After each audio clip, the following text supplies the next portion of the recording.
दुनिया में एक बदनाम मुल्क है चीन। मुद्दा कोई भी क्यों ना हो, चीन को लेकर कभी सकारात्मक नहीं सोचा जा सकता। ऐसा इसलिए नहीं क्योंकि चीन में ज्यादातर मुल्कों की दुश्मनी है, बल्कि इसलिए कि ड्रैगन के कर्म ही ऐसे हैं जिसे वो अच्छाई के पर्दे में छिपाने की कोशिश तो करता है, लेकिन वो कर्म दुनिया के सामने आ ही जाते हैं। खास तौर पर किसी मुल्क पर कब्जे की नीयत वाले कर्म। चीन की पॉलिसी के तहत दुनिया के कई देश उसके शिकंजे में हैं, जहां करीब करीब कब्जा दिखने भी लगा है। और अब बारी पाकिस्तान की है, जहां ड्रैगन का जहर फैलता दिख रहा है। देखिए हमारी ये एक्सक्लूसिव रिपोर्ट, शी का चेस बोर्ड।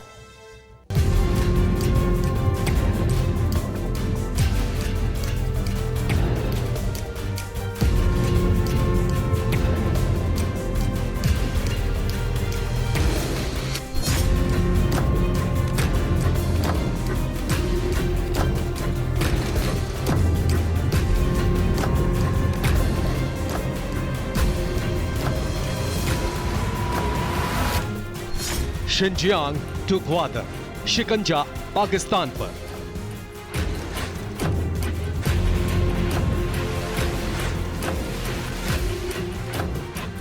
पूरी दुनिया को पता है कि जैसे ही चीन किसी देश में दाखिल होगा, वैसे ही सुनहरे सपनों का जाल कर देगा।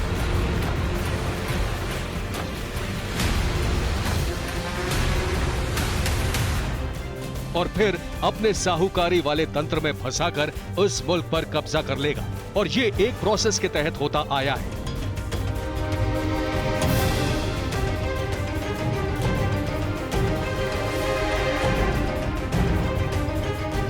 जिसका आकलन म्यांमार, श्रीलंका, बांग्लादेश और अफ्रीकी देशों की केस स्टडी से किया जा सकता है। इसलिए दुनिया के कई देश चीन से किनारा कर रहे हैं।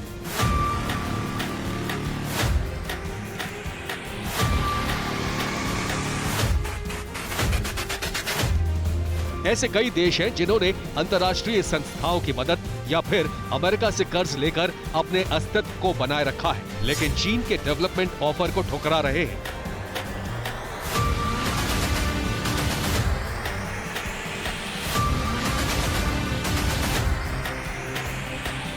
चीन के ऑफर को ठुकराने का एक ही कारण है, कम्युनिस्ट सरकार के कब्जे वाले हथकंडे, जिसके उदाहरण सबके सामने हैं।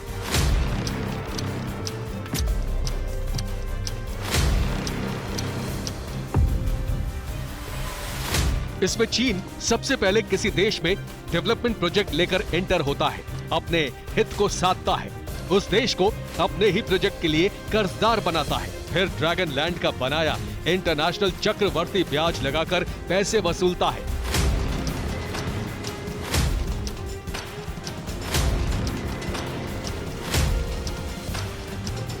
और अंत में जब कर्जदार देश पैसे वापस नहीं लौटा पाता, तो कभी लीज के नाम पर, तो कभी कर्ज उतारने में मदद के नाम पर देश के अलग अलग हिस्सों पर कब्जा कर लेता है और अपना जहरीला प्रभाव छोड़ने लगता है, जिसके उदाहरण है श्रीलंका की ध्वस्त अर्थव्यवस्था और शासन तंत्र, म्यांमार में लोकतांत्रिक सरकार का तख्ता पलट, बांग्लादेश की अर्थव्यवस्था के बिगड़ रहे हालात, अफ्रीकी देशों में खत्म हुई विकास की उम्मीद, पाकिस्तान में महंगाई और छिनते खनिज स्रोत।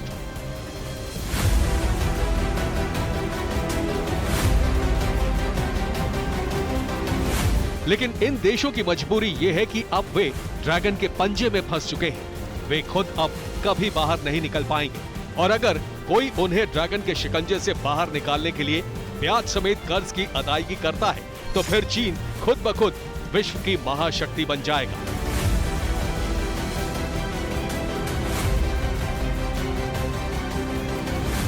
यहां तक कि अंतर्राष्ट्रीय मंचों पर भी उसकी तरफ से जारी होने वाले फंड का असर नजर आएगा। मतलब साफ है कि कुछ देश तो चीन के चंगुल से बाहर निकल जाएंगे, लेकिन चीन पूरी दुनिया पर दबाव बनाने के काबिल बन जाएगा।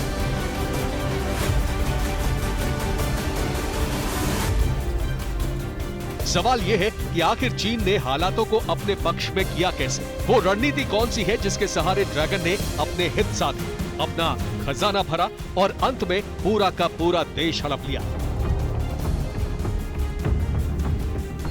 इसके लिए चीन ने सबसे पहले नाकाम हुई लोकतांत्रिक सरकार वाले मुल्कों को चुनकर उन्हें रणनीतिक प्रोसेस का हिस्सा बनाना शुरू किया। दुनिया जानती है कि इस प्रैक्टिस में चीन माहिर हो चुका है, जिसका सबूत है कई देशों पर हुआ कब्जा।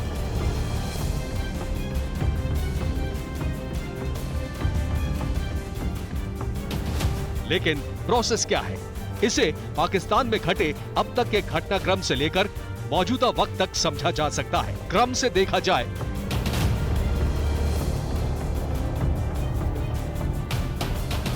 तो चीन का लेटेस्ट प्लान पाकिस्तान में अपने निवेश की सुरक्षा का है। इस प्लान के तहत पाकिस्तान में चीन अपनी खुद की सुरक्षा चौकियां बनाना चाहता है। मतलब पाकिस्तान और अफगानिस्तान बॉर्डर पर चीन पीएलए के सैनिकों की तैनाती चाहता है और अपने प्लान के एग्जीक्यूशन के लिए चीन ने पाकिस्तान पर दबाव बनाना शुरू कर दिया है।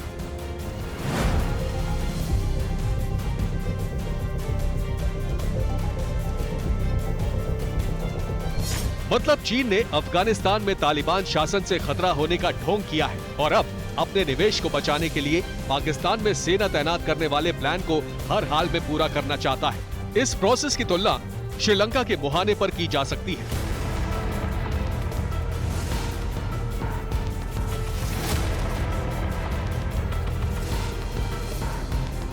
वहां भी अपने प्रोजेक्ट के लिए चीन ने अपनी सेना को तैनात किया था और हम्बनटोटा को करीब करीब एक सदी के लिए सीधे अपने अधिकार में ले लिया, जिसके भविष्य में भी चीन के चंगुल से आजाद होने की 1% भी संभावना नहीं है।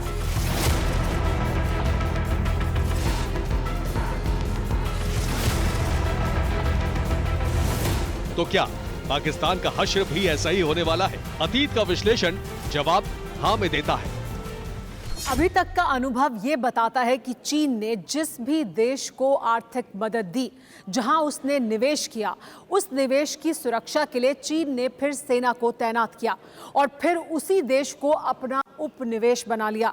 इसके बाद उस देश की अर्थव्यवस्था, सुरक्षा और लोगों के बीच शांति सब कुछ तबाह हो गई। पाकिस्तान के अस्तित्व पर सवाल उसी वक्त खड़ा हो गया था जब चीन ने बेल्ट एंड रोड इनिशिएटिव के लिए पाकिस्तान से अफगानिस्तान तक का रास्ता नाप लिया था।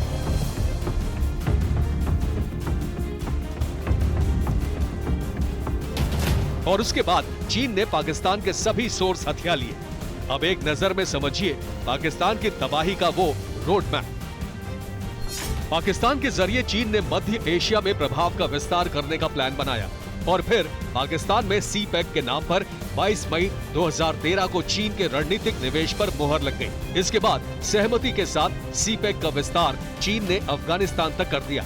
शुरुआत में सीपैक की वैल्यू का अनुमान 47 अरब डॉलर लगाया गया था, लेकिन अब तक सीपैक के तहत चीन पाकिस्तान अफगानिस्तान में 62 अरब डॉलर से ज्यादा निवेश कर चुका है।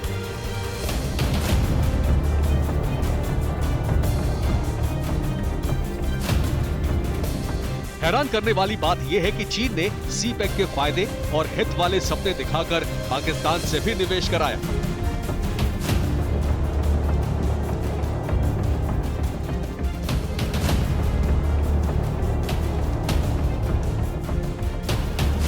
खाली खजाने वाले इस मुल्क को कर्ज दिया और फिर ब्याज के चक्रव्यूह में फांस लिया। हालात ये हुए कि पाकिस्तान की शासन व्यवस्था को भी चीन ने बुरी तरह प्रभावित कर दिया, जिससे चीन को फायदा मिलने लगा और पाकिस्तान रसातल में समाता चला गया।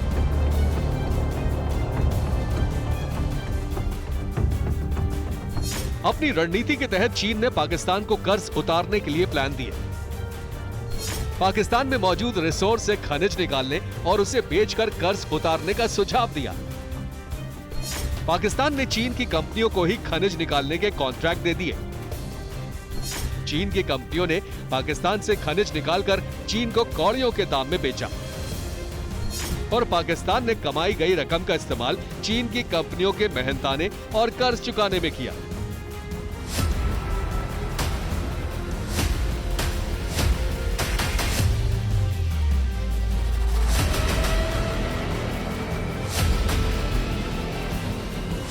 नतीजा ये हुआ कि पाकिस्तान को कुछ भी नहीं मिला। खनिज के स्रोत गए, खनिज गया और कर्ज भी नहीं चुकाया जा सका। उल्टा चीन की कंपनियों ने बेतहाशा मुनाफा कमाया। यहाँ तक कि चीन ने पाकिस्तान के न्यूक्लियर और बिजली पर भी कब्जा कर लिया।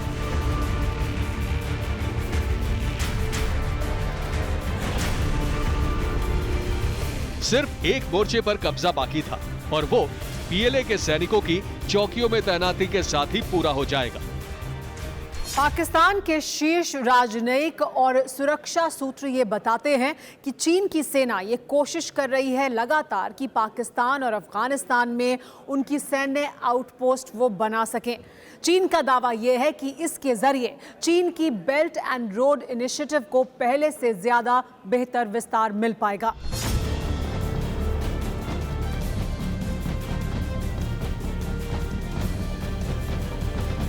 अब सवाल ये है कि पीएलए सैनिकों की तैनाती से बेल्ट एंड रोड इनिशिएटिव को विस्तार मिलने का मतलब क्या है? सवाल इसलिए क्योंकि चीन के इस प्रोजेक्ट को पहले ही विस्तार मिल चुका है। फिर सैन्य तैनाती से विस्तार कैसे होगा? कहीं चीन का मकसद डर दिखाकर पाकिस्तान पर कब्जा करना तो नहीं है?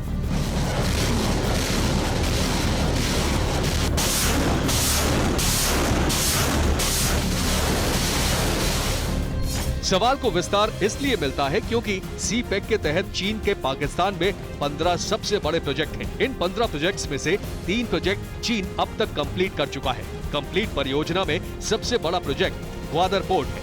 इसके अलावा 2 complete project water and power supply के हैं। यानी चीन जब चाहे पाकिस्तान को बिजली और पानी के लिए तरसाकर कोई भी विरोध कुचल सकता है, जंग भी जीत सकता है।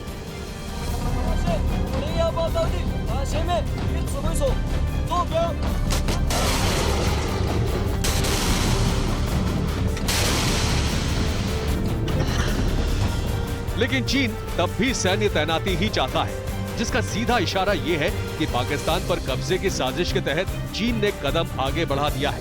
अब जल्द ही श्रीलंका, अफ्रीकन देश जिबूती और दूसरी सरहदों की तरह पाकिस्तान की सीमा पर और पोर्ट पर भी चीन का कब्जा नजर आएगा और भविष्य में होने वाले दूसरे देशों पर कब्जे के लिए पाकिस्तान एक केस स्टडी बन जाएगा, ठीक श्रीलंका, म्यांमार, बांग्लादेश और अफ्रीका की तरह। ड्रैगन के कब्जा तंत्र में फंसे इन देशों के हालात समझने के लिए बने रहिए हमारे साथ।